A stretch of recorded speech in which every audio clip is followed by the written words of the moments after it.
আদিত্য ব্যাঙ্গালোর থেকে বাড়ি ফিরেছে।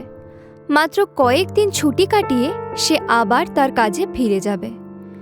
একদিন সকালে তার ফোনে তার কলেজের বন্ধু শুভ্রনীলের ফোন আসলো।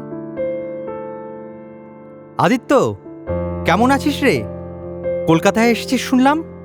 আমি আর 1 সপ্তাহ এখানে আছি। তবে তোকে কে বলল যে আমি কলকাতায় এসেছি? অনিরুদ্ধ। ও বলল কয়েকদিনের জন্য কলকাতায় এসেছিস। আমার সঙ্গে তোর মাঝে মধ্যেই কথা হয়। তুই খুব ব্যস্ত থাকিস বলে আমি তোকে এখন কল করলাম, কারণ সামনের সপ্তাহে বুধবার আমার জন্মদিন। তাই আমি ভাবছিলাম সবাই মিলে আমার এই 30তম জন্মদিন পালন করব। বাহ, এ তো খুব ভালো কথা। তবে বৃহস্পতিবার দুপুর 2টোয় আমার ফ্লাইট। আমি শুক্রবার থেকে জয়েন করব। সে ঠিক আছে, আমার জন্মদিন তো বুধবার। তুই বুধবার যদি বাড়ি ফিরে যেতে পারিস তাহলে তো আর কোনো সমস্যা নেই। ব্যাকপ্যাকিং না হয় আগে থেকে করে রাখলি।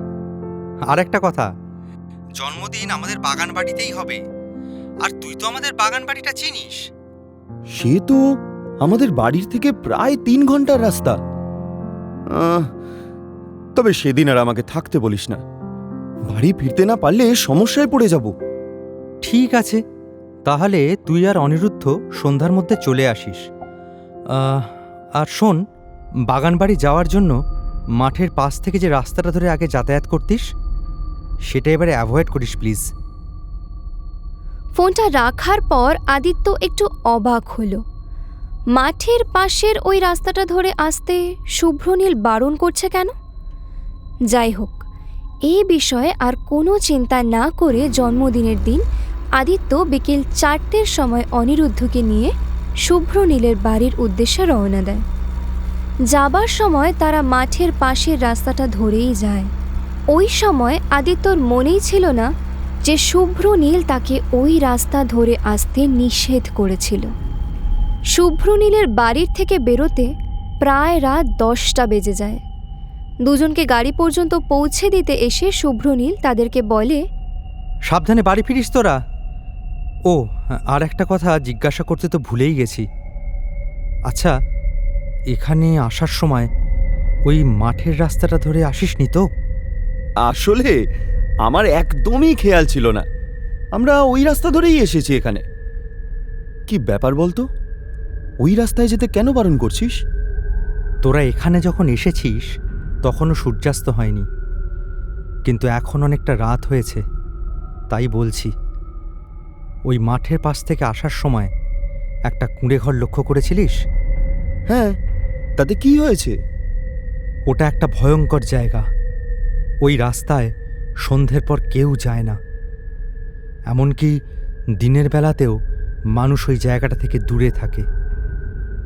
কয়েক বছর আগে ওখানে একজন মহিলা তার 2 ছেলে মেয়ে নিয়ে থাকতেন। অনেকে বলেন ওই মহিলার মানসিক কিছু সমস্যা ছিল। একদিন রাগের মাথায় উনি নিজের 2 ছেলে মেয়েকে হত্যা করেন। তারপর থেকে যে বা যারা ওখানে গেছে তারা আর বেঁচে ফেরেনি। অনিরুদ্ধর দিকে তাকিয়ে আদিত্য জোরে হেসে ওঠে এবং শুভ্রনীলের দিকে তাকিয়ে সে বলে, তুই এখনো এসব বিশ্বাস করিস? আরে, এগুলো সব মানুষের মন গড়া কথা। দেখ, ওই ভূতের গল্পের আড়ালে অন্য কোনো অপরাধমূলক কার্যকলাপ চলছে কিনা। দেখ, তোদেরকে সাবধান করাটা আমার কর্তব্য। আমি তোদের কাছে অনুরোধ করছি, বিষয়টা যাই হোক না কেন রাতের বেলা ওই জায়গায় না যাওয়াই ভালো। ঠিক আছে, চিন্তা করিস না, আমরা ওখান দিয়ে আর যাব না। এই বলে গাড়ি নিয়ে তারা দুজনে সেখান থেকে বেরিয়ে পড়ে। অনিরুদ্ধ আদিত্যকে বলে, এই, মনে আছে শুভ্রনীল কি বলেছিল? চল, আমরা অন্য রাস্তা ধরে বাড়ি ফিরি।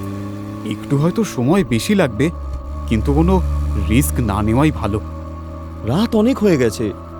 এখন যদি অন্য রাস্তা ঘুরে যেতে হয় তাহলে বাড়ি যেতে প্রায় 1টা বেজে যাবে। তুই চিন্তা করিস না, যেমনটা ভাবছিস তেমন কিছুই না।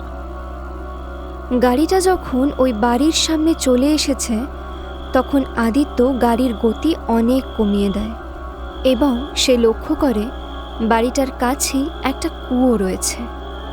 চারিদিকটা হালকা কুয়াশায় আচ্ছন্ন।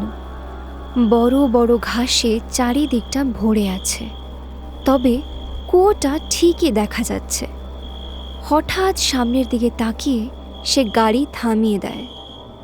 রাস্তার পাশের বড় বড় ঘাস ফুলের মাঝে একটা ছেলে হাত দিয়ে তার মুখ ঢেকে বসে রয়েছে। আদিত্য গাড়ি থেকে নেমে এসে আস্তে আস্তে ছেলেটার দিকে এগিয়ে যায় এবং অনিরুদ্ধ গাড়ি থেকে নেমে ওই কুয়োর দিকে এগোতে থাকে। আদিত্য ওই ছেলেটার সামনে গিয়ে জিজ্ঞাসা করে, কে তুমি? এখানে কেন বসে রয়েছো? তোমার বাড়ি কোথায়? আদিত্য বুঝতে পারল ছেলেটি মুখে হাত ঢেকে রেখে কাঁদছে। ইতিমধ্যে অনিরুদ্ধ কুয়োর কাছ থেকে ফিরে এসে গাড়ির চালকের পিছনের সিটে বসল। আদিত্য ওই ছেলেটার গায়ে হাত দিতেই ছেলেটি ধীরে ধীরে তার হাত মুখের থেকে সরালো। ছেলেটির সারা মুখে আঘাতের চিহ্ন, চোখ, নাক ও ঠোঁটে ছুরির আঘাত স্পষ্ট। তার চেহারা এতটাই বিকৃত যে আদিত্যর চিৎকার করার মতো অবস্থাও রইল না। আরেকটু হলেই সে হয়তো সেখানেই অজ্ঞান হয়ে পড়ে যেত।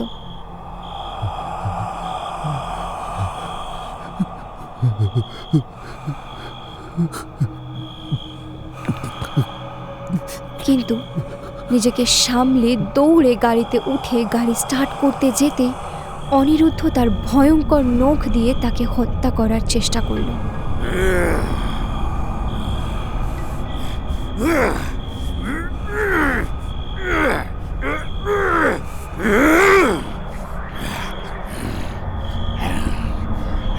মৃত্যুর শেষ মুহূর্তে আদিত্য অনিরুদ্ধর চেহারাটা একবার দেখতে পেল। চোখ দুটো লাল, কদাকার চেহারা এবং ব্যঙ্গাত্মক হাসি।